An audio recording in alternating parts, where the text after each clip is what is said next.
Hello everyone, my name is Elsa and I'm going to introduce Taiwan endemic animals. First, Formosan black bear.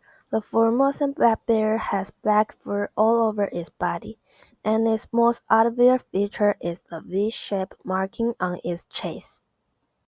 Second, Taiwan blue magpie.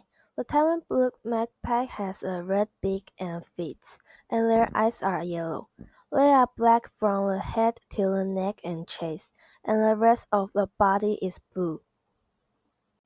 And the last one is my favorite Taiwan endemic animals, leopard cats. The fur of the leopard cat is gray-brown with two white strips on the forehead.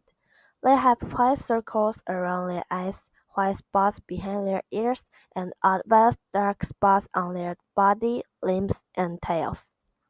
That's all. Thank you for your listening.